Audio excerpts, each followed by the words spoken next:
there, Pep Squad, and welcome to the finale of Thorgiween, my multi-part series this year where I try to be the final person on YouTube making content about Halloween in 2023. And this year, it was certainly a blast.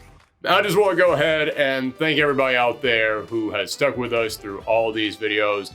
As I said, I know it is very weird to start your Halloween content on Halloween and then go for a week after that. I mean, everybody's already stopped thinking about Halloween at this point, but you know what? I never stopped thinking about Halloween. And it's been a while since we got to do some Halloween-specific content on this channel, so I want to thank everybody out there who indulged this weird little fantasy of mine where I pretended like Halloween just kept going on for an extra week. I want to thank everybody who stuck with me and was able to let me get all these videos out. Next year, hopefully we can make it even bigger and better, because I'll be honest with you, I had many other videos that I wanted to get out this year. I had many other videos already recorded, had thumbnails drawn up for them. We'll talk about that a little bit at the end of this video. But you know what? We've been going for a week now. It's time to get back to the regular content. I know a lot of you guys have been looking forward to the next part of the Fighting Game Retrospective. Don't worry, it's in the works. It will be coming out this month. But again, thank you all very much for letting me get these Halloween videos out there. Also, I want to give a big thank you to our patrons. Yes, for anybody who doesn't know, we do have a Patreon, and you can go over there to sign up for stuff like access to our Discord, early looks at upcoming videos, or special Patreon exclusive videos. And this year for Thorgiween, I want to give the patrons something special, so I let them vote on one game that we would play this year, and they voted on Lollipop Chainsaw. And I can only assume it's because between our TCM review and Ash being on the cover of the thumbnail for part 1 of our builder roster, this is just a really good year for chainsaws. I'm sure that's the reason why. So Lollipop Chainsaw is a game that I've always had an interest in playing because it came out during what I refer to as my dead period of gaming. It was when I was living on my own for the very first time and I had zero money, so I couldn't really buy a bunch of brand new games, but I definitely remember hearing about it. And recently it was announced that the game would be getting a remake because it's vaguely horror adjacent and it's 2023, so of course it's getting a remake. And I've seen so many people excited for this, saying it was a classic, it was a masterpiece, and now it's coming back, it's going to be a remasterpiece. And I'm somewhat surprised to hear all this because that is so not what people were saying when this game first came out. I remember the game getting a whole bunch of meh when it came out. Nobody was really applying it at release, more of just talking about how bizarre it was that it even existed. But over the years, I've watched that opinion change. So I've always wondered, okay, is it that this game was a misunderstood gem and now it's getting the recognition that it deserves? Did people just not understand it back then? Is all the love for it coming from people that never even played it, but they liked the premise and they built it up in their minds over time? Or is it because now that the game is 10 years old, people are reviewing it through nostalgia goggles and they're forgetting a lot of the problems and only remembering the good? So I always wanted to find the answer for myself, and now that I've finally played it, I can say, it's kind of a combination of all of those. This game stars Juliet Starling, a cheerleader at San Romero High, and on the morning of her 18th birthday, she wakes up to find that zombies have invaded her school. Luckily though, Juliet comes from a family of monster hunters and was raised to take down every inhuman threat the world can face, including zombies, vampires, big feet, frankenberries. I killed a whole tribe of frankenberries once. Frankenberry? From like the cereal? That is total propaganda to get you to trust her. However, as soon as she gets to the school, her boyfriend Nick is bitten by a zombie. Juliet is heartbroken as the love of her life lays there dying, and so she decides to try something desperate. Using some of her crazy monster hunting magic and her bedazzled chainsaw, she decapitates Nick and uses a spell to keep him alive as a disembodied head. From then on, Nick joins Juliet as an accessory around her belt and is mostly used for various minigames and special attacks, and so the camera has an excuse to constantly focus on Juliet's butt. Yeah, it's going to be that kind of game, folks. Lollipop Chainsaw is low with sex appeal and raunchy humor. They pile it on every chance they get, and hey, nothing wrong with that. That's the kind of game you want to make, go for it. You know, as long as the jokes are actually funny. I'll get back to that later. Let's start by talking about the gameplay. Now, this is a hack-and-slash character action game. As Juliet, you have to carve your way through hordes of zombies, and there are so many good ideas here. You've got a high chainsaw swing and a low chainsaw swing, but you can hit the zombies with your pom-poms that do almost no damage, but it can stun them, and once a zombie is stunned, you can take them out with a single swipe. You can also leapfrog over the enemies to instantly attack them from behind, giving Juliet some agility to her gameplay. It's fairly simple, but it's enough that you can see how you could vary it up to create different combos. But the game becomes really interesting when you come across the store where you can purchase upgrades for Juliet's stats, but more importantly, you can also buy brand new moves and combos for her. And once you've unlocked a good chunk of these moves, the combat becomes really creative and expressive. Problem is, you might not reach that point until about halfway through the game. In the beginning, when you just have your basic attacks and maybe 1 or 2 combos, this combat can get kinda bland and even feel pretty stiff. Again, once you really open the combat up, it feels great. It just doesn't feel all that good before then. This game was made by Grasshopper Manufacturer and... Man, please don't hate me, No More Hero fans, but I've always thought the combat in Grasshopper games were full of amazing ideas and tons of creativity, but kind of clunky execution. And yeah, that kind of describes what we're working with here. One of the best examples of this is that beyond just the basic combat, there's one mechanic where you can rev your chainsaw up and use it to propel yourself forward at super speed. But for some reason, moving at high speeds always felt incredibly slow to me. Maybe it's the limitations of the hardware, maybe it's just that Grasshopper didn't know how to program it effectively, but it felt like my game was chugging anytime I activated it. Also, speaking of chugging performance, this game's load times are kinda nuts. Like, I know that this console generation was known for long load times, but even considering the time this game came out, it's kinda crazy how long it takes. I literally was able to open up the Word document and then write this complaint into the review while I was waiting for a level to load. However, speaking of Grasshopper's unique sense of creativity, this is one huge compliment that I can give this gameplay. It has tons of variety to it. When the game began, I worried I'd just be slicing through zombies over and over, and yeah, you are doing that throughout the game, but there's a variety to the zombies that you're fighting. Some of them just lumber at you, but some of them can explode. Some of them have projectiles. Some of them are big and tanky. Some of them fly now. They know how to constantly change them up and keep you on your toes. But more importantly, they make sure to give each level multiple objectives and different ways to play. One minute you'll be slicing through zombies, and then the next thing you know, you have to start racing across rooftops and jumping over ramps. Or you'll be playing a game of zombie basketball. Or you're in a giant game of Pac-Man. Or you have to now use your brand new chainsaw gun and play a deadly game of baseball. I said that the basic combat was pretty bland, but it's the variety in every single level that lets me overlook this, and it keeps the game feeling fun. I can even say that about the QTEs in this game, and believe me, there are a lot of QTEs in this game because, yeah, this was back in 2012 when everyone still thought that games had to be low with QTEs. We were still hopped up on Resident Evil 4 and God of War juice back then. But even playing them today when everyone is sick of QTEs, they're actually pretty fun because either they come during fast-paced action sequences and they suddenly spring them on you, really keeping you in step with the action, or they're during these sequences when you have to use Nick's unique head powers to control decapitated zombie bodies, and Juliet has to cheer him on in order to keep his body going. And they match the goofy tone of these sequences perfectly. You feel like you're actually clapping along as Juliet cheers. Also, the QTEs are so fast. That's one of the big problems with QTEs. People just make them way too easy. They put them in the game so that way it can feel like you're doing something when really you're just pressing one button. But here, you gotta press a bunch of buttons in a row correctly, and they come at you so fast that you do have to pay attention. It feels less like a standard QTE and more like you're playing a rhythm game. And that fits this game well because Juliet has to stop the world of the dead from taking over the world of the living, so she has to take out 5 evil zombie leaders, and each of them are themed around different musical genres. Meanwhile, Juliet herself is just dripping with pop music influence.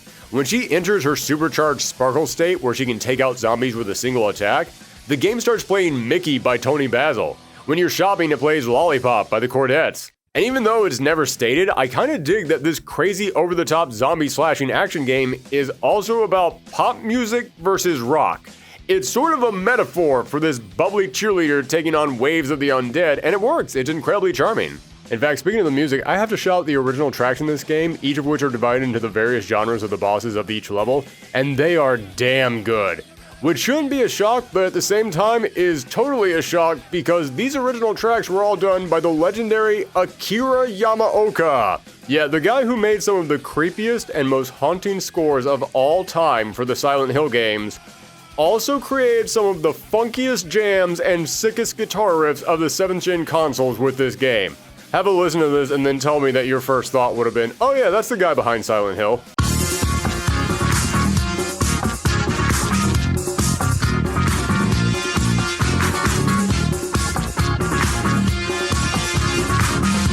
And part of what makes this variety work so well is the length of the game.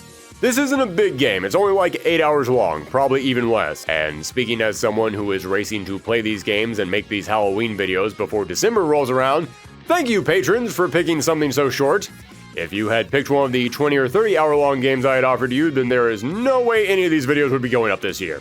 But some of you might hear that and think, oh, that's kind of short. Do I really want to buy a game when it's only that long? But here's the thing. This game has a very arcadey vibe to it. The levels have a good variety to them, and none of them go on for that long, so you don't get sick of them. Heck, I could even see them going on a little bit longer.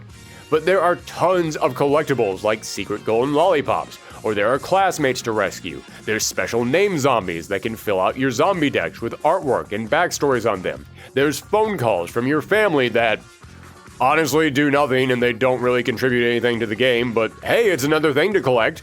And then there are high scores that you can try and beat on every single level. And again, they don't really contribute anything to the game, but you do get trophies for beating these scores. And hey, you know me, I do love unlocking trophies. And I mentioned the store earlier and how you can unlock special moves and upgrades for Juliet, but there is no way you're going to come anywhere close to buying everything on your first run through. So if you want to deck Juliet out with all of her combos and upgrades, yeah, you'll need to play through it a few times.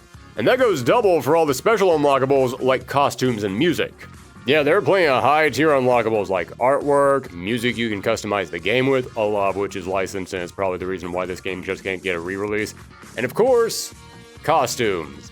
And these will take special platinum coins, and the only way to get these is by either exchanging 500 regular coins at the store, or you can choose to not be a complete sucker and you can get them far more easily by taking out big mini-boss zombies, or more importantly, by taking out at least 3 zombies at once. And that's when the arcadey replayability of this game mixes with all the combat perfectly. In the beginning of the game, as I said, you can't really do much. The gameplay is kind of basic and kind of stiff, and the only way you gain those multi-kills are if you just go into your Super Sparkle state where you can take down all the zombies with one hit. But as the game went on and I unlocked more abilities, I was taking out 3 or 4 or 5 zombies all at once with well-placed special moves and combos, making sure to line all the enemies up at once and then knowing exactly which move would work best for that situation. It makes it a ton of fun to take on big rooms of zombies all at once, and that's what any good character action game should do. When you go into a room swarming with enemies, it makes you excited to jump right into them. And that made me want to replay levels so I could say, okay, let me see how many of those platinum coins I can earn now that I have this ability. But again, that's really only true in the second half of the game. Up until then, yeah, your moveset just isn't big enough to do that much. If the game could just find a better balance to this, just make it so that your regular attacks feel better, then I'd totally believe it could stand right up there with all those other big character action games. But you can't make a character action game without the character. Your game needs personality behind it to succeed, and Lollipop Chainsaw definitely has the talent working on it to make that happen. This game was created by the unique pairing of Suda51 and James Gunn. Finally, my dream has been realized of seeing what would happen if a video game was made by drawing 2 people's names randomly out of a hat. Yeah, you heard correct. Suda51, the mind behind No More Heroes and Killer is Dead and Killer 7 and...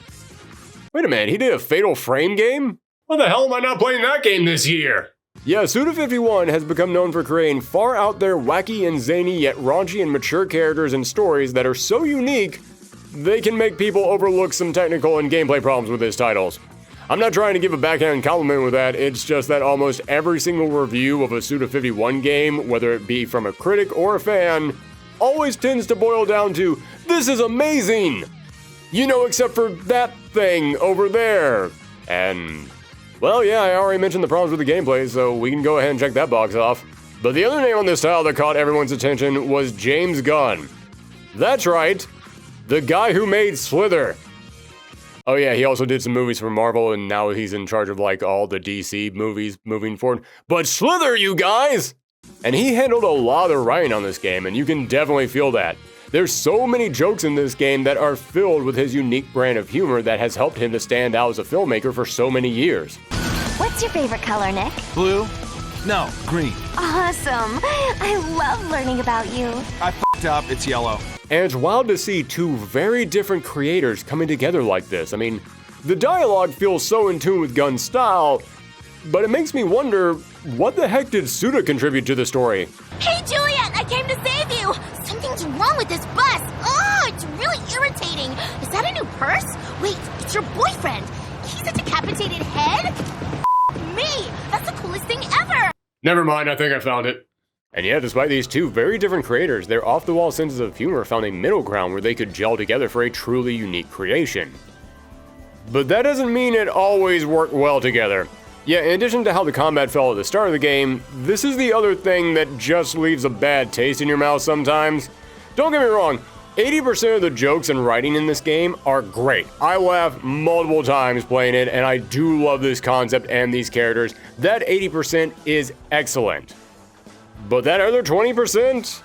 It's kind of like saying, hey, 4 of my fingers are perfectly fine, but I smashed the other one with a hammer.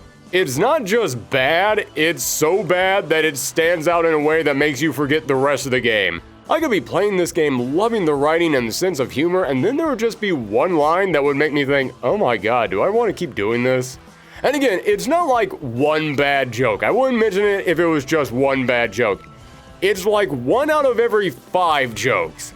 And I'm probably being generous on that. It's so many bad jokes that, yeah, you have to mention it. And again, I know some people are going to say, no, all the jokes are great. It's all hilarious. You are playing this through nostalgia goggles. You have forgotten some of the jokes that are in here. What makes them so bad?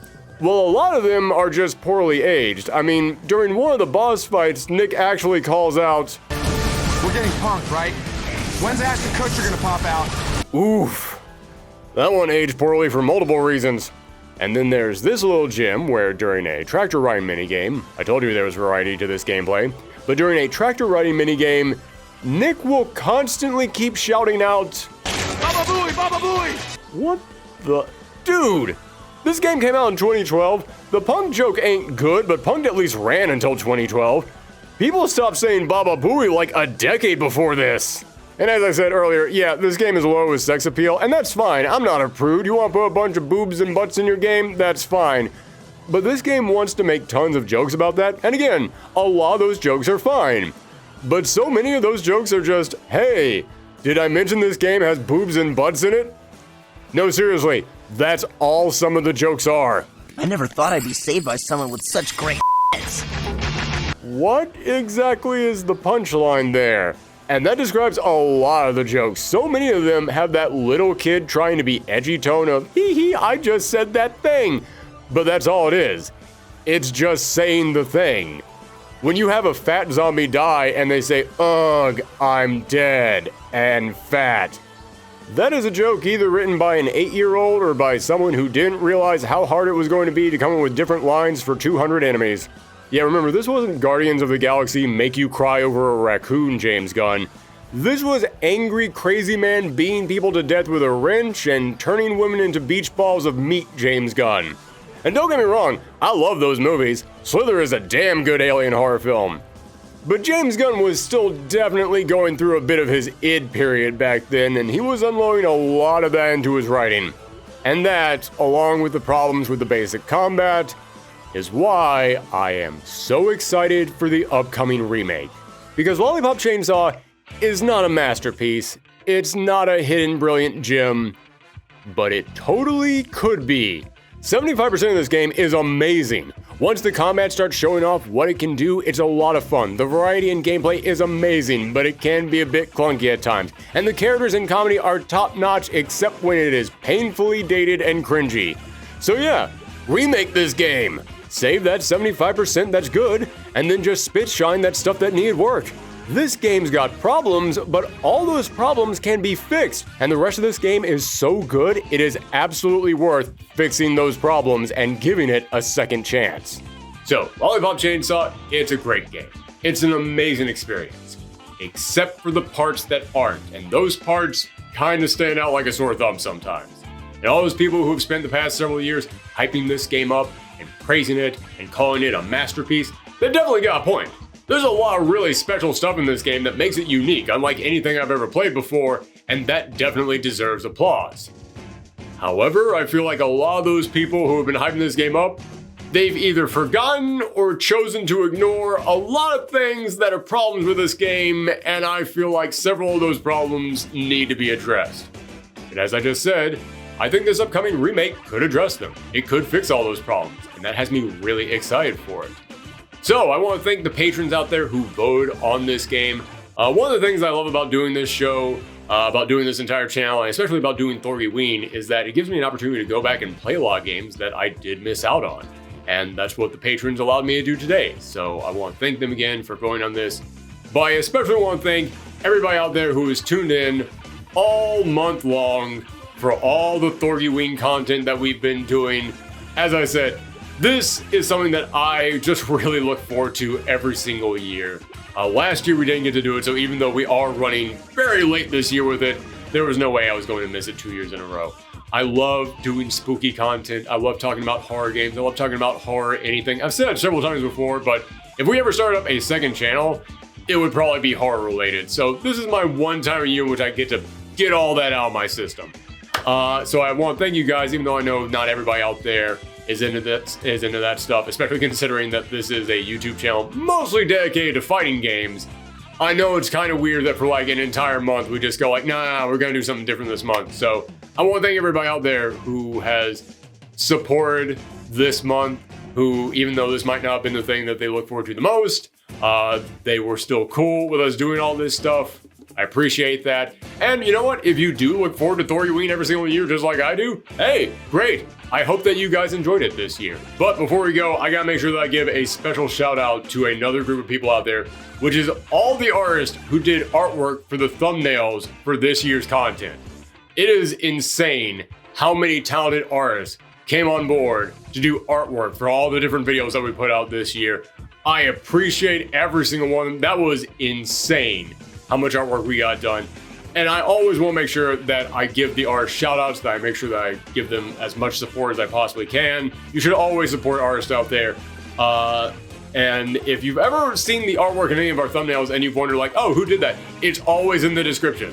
Always check the descriptions. I will always link to any of their socials that I can find. Make sure that if you like the thumbnail art for any of our videos, go and follow those artists. If you can commission them, then make sure to commission them.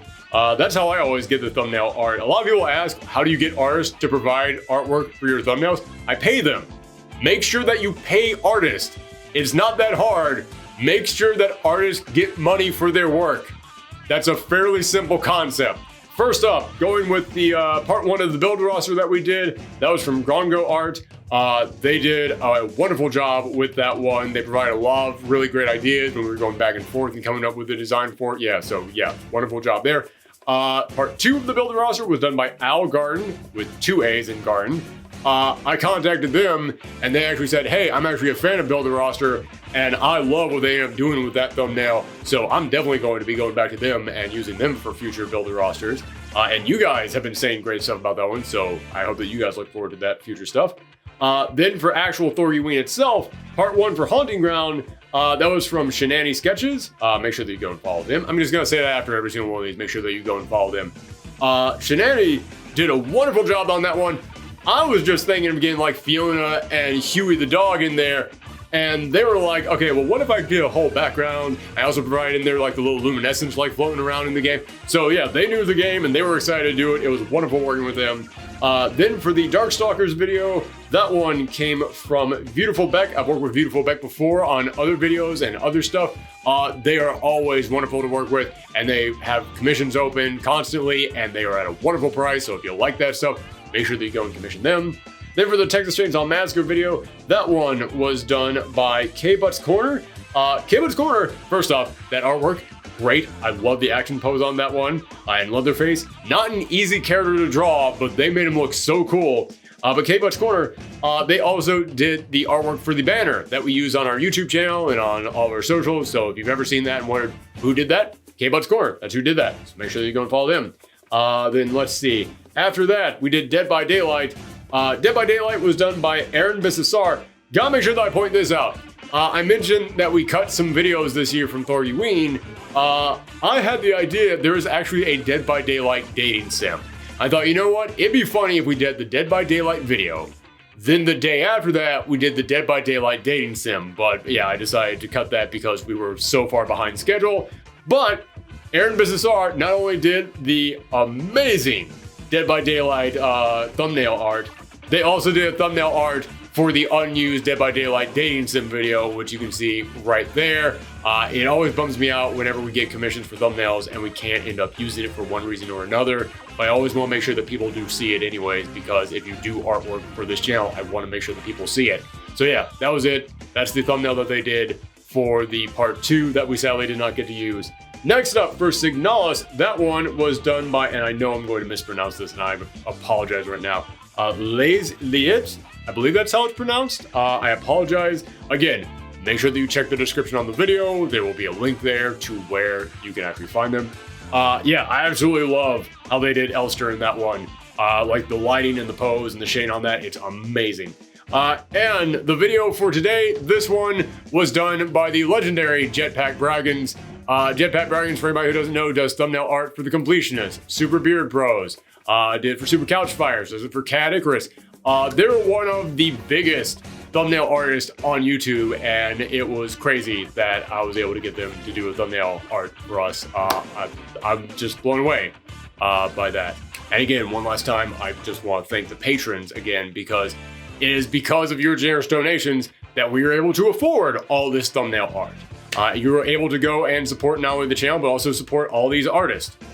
So again, thank you guys as well. Thank you all for tuning in. That's it. Thorgiween is over. An entire week of putting out video after video after video after already putting out 2 other massive videos in the past month. This has been maybe the busiest month that we've ever had. And this is all coming right after we did that week-long charity stream. So yeah, I've been working non-stop for like 2 months right now. I'm gonna take a break, but then after that break is over, we're gonna come back with the next Street Fighter retrospective. Thank you guys very much for tuning in. Stay safe out there, and until next year, happy Halloween. If you want horror, you gotta go with the classics. Dracula, Frankenstein, the Wolf Man. Ooh, spooky, huh? 1, 2, 3, you're bad.